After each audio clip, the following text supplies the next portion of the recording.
This is the Earth Science Classroom. Welcome back to the channel. This video is looking at teaching pedagogy, how I teach, how I construct a unit plan, and how I form a concept map of what I want to teach in a certain unit. And this video is looking at minerals. So what do I do? What do I think about? How do I plan my whole unit for minerals? What I want to include?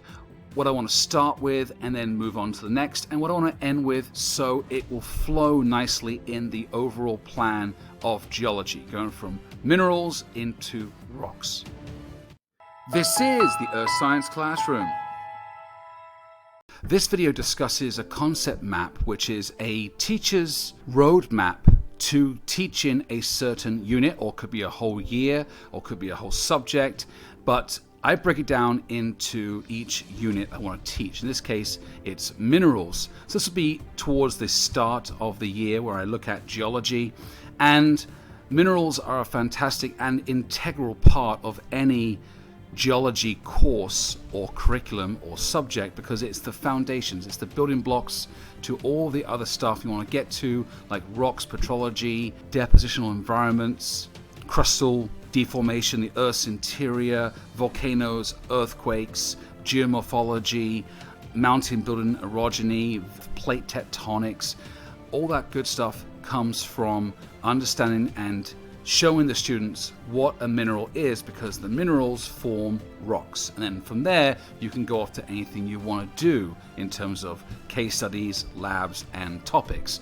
So I always start with the basic chemistry. Now I'm working with high school students, so their chemistry could be good or could be brand new to chemistry in terms of what an atom is, what an electron is, how do these electrons and atoms bond, what's a nucleus, what's an element, what's a native element versus a different kind of element in terms of the mixture of atoms. So what's a compound, and how these combine and bond through the electrons to form minerals. Now, minerals are solid, inorganic, naturally occurring, have a certain structure and a certain chemical composition. Now, there are over 5,000 different minerals, and a lot of them are called rock form minerals, and they can form obviously different kinds of rocks, in terms of igneous rocks being the first rock in the rock cycle formed from cooling and consolidating magmatic material, either volcanic or plutonic. But minerals are important to lay the foundation for all of the geology units you want to get into. Now, in terms of minerals, I have large amount of samples and beautiful, brightly colored minerals, from the quartzes to calcites to amethysts to geodes, all kinds of minerals that I show the kids in a whole lesson and let them just basically touch the minerals, feel them, look at them, and kind of investigate and observe in basic scientific method. And then we go into the ID part of the unit, which is looking at the definitions of both luster, streak, density, color, fracture versus cleavage, and how these minerals are formed through the bonding of different atoms, and then looking at the types of minerals. So the main one is silicate minerals, and then get into carbonate, sulfate, other types of minerals as well. But the silicates are the main focus. And then talking about which minerals are called rock-forming minerals, which of course they are the groundwork, the foundation for forming the main rock types, like granite, basalt, andesite, diorite, obsidian, some of the classic, well-known igneous rocks.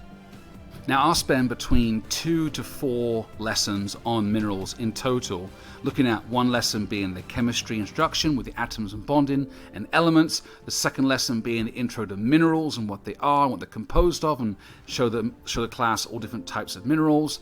And then the third class will be the identification lab, where they're using the reference sheet and the flowchart, and they're using the minerals and the techniques to ID different characteristics of each mineral to come up with a certain name. And then the fourth one would be usually the types and which ones form rocks. And this would be a smooth transition into the next unit, which is going to be petrology, igneous rocks first with magma, and looking at then sedimentary and metamorphic and the rock cycle as the next unit, which again flows nicely, because you can't discuss rocks without discussing and understanding minerals, and you can't understand minerals if you don't have a basic grasp on chemistry, atoms, and bonding. So this all goes in one smooth sequence through the beginnings of geology.